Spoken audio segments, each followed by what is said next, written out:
Hey everybody, it's Matt from endsickness.org. Today I'm going to be talking about one of my favorite topics, the observation-based diet. This is something I personally came up with. It's a version of the elimination diet. It's been very helpful for me, for my daughter, for my clients, etc. So, number one, the hard thing to do when you got a chronic illness is figure out what diet is best for you. You know, everybody tries these various trendy diets, the keto diet, the low FODMAP diet, the low histamine diet, etc. And they wonder why they still have these issues with foods, you know, and they wonder why they still have these symptoms that are just persistent. And the problem is most people are actually eating foods they have low-grade sensitivities to. They're not rotating the foods, they're eating them every day, and they're eating foods that in most cases are high-ingredient foods. They contain meat, animal products. The list goes on, all kinds of things that people are doing wrong when it comes to their chronic illness diet. So today I'm going to talk about the observation-based diet and why this is the best choice by far when you have a chronic illness, autoimmune disease, mast cell activation, histamine intolerance. Doesn't matter. This is the best option, okay?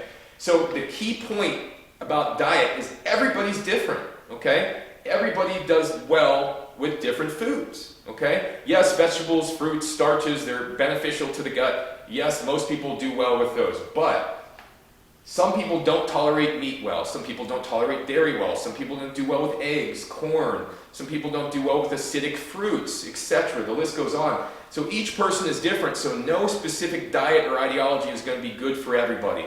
And everybody's condition, their health condition, is a little bit different too. So each person can react differently to different foods. Some people who have SIBO, for example, may not do well with potatoes, okay? Because the starch in the potato feeds the infection, makes it worse, and it causes them symptoms. So potatoes are healthy, right? Potatoes are low histamine, right? But potatoes can still aggravate symptoms in certain people if they have bacterial infections, for example, right? So key point, everybody is different. Why is the observation-based diet the best? It's because everybody's different, okay? And because the observation-based diet, the concept is that you want to observe what you're eating in a dietary log, and then you want to write down everything you're eating, you're taking, your supplements, pharmaceuticals, whatever, on one side. You do a line right down the middle, and on the right side, you write down your symptoms after the meal, okay? This will help you understand what meals are making your symptoms worse, what meals aren't affecting your symptoms, okay? What meals are making your tinnitus worse, what meals are making your stomach hurt, which ones are making your mind race, your heartbeat increase, etc., right? So you have to pay very close attention to be able to really escape these chronic illnesses.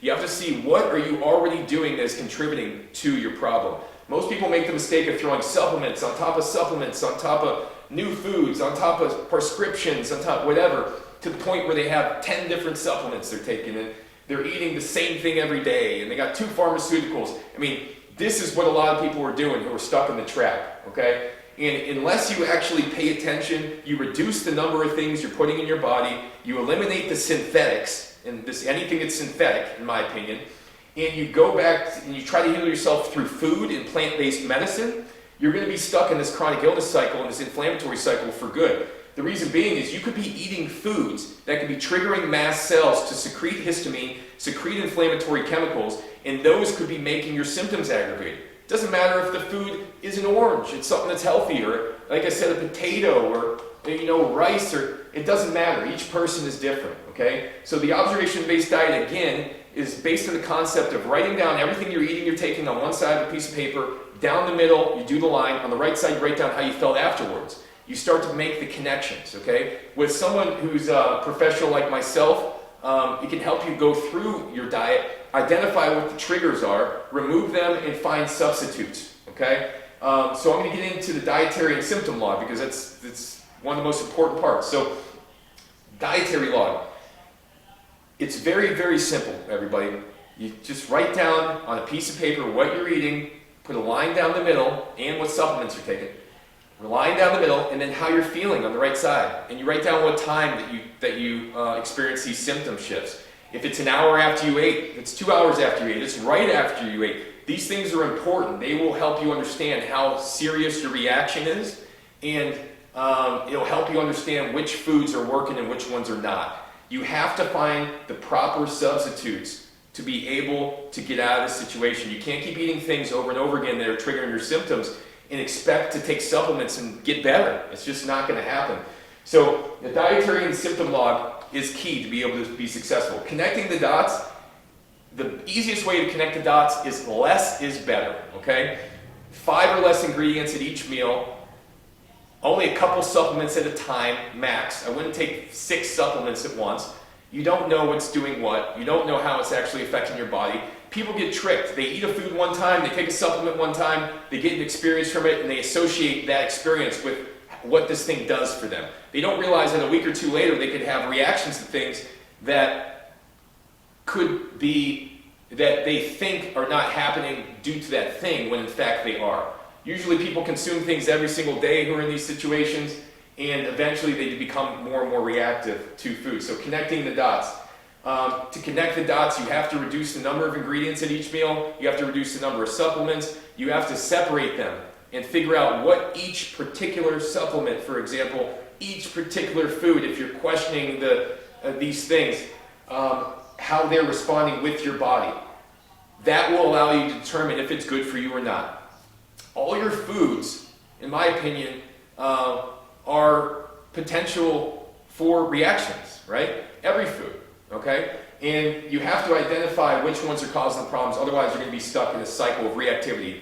This reaction, that reaction, that reaction. Because little do you know, the reaction's triggering the mast cells to send out histamine and other inflammatory chemicals, and that is what's triggering the symptoms to flare up, okay? So finding the right substitutes is actually pretty easy, okay?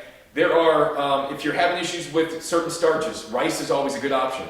If you have any issues with certain vegetables, just use other vegetables, okay? Certain fruits, just replace it with other fruits. It's not the end of the world. Where people get stuck is they get so addicted to certain foods and how they taste or the emotional tie to these foods that they don't want to realize that these foods are actually triggering their symptoms. They don't want to even see it because it's such an emotional issue with them to give these foods up that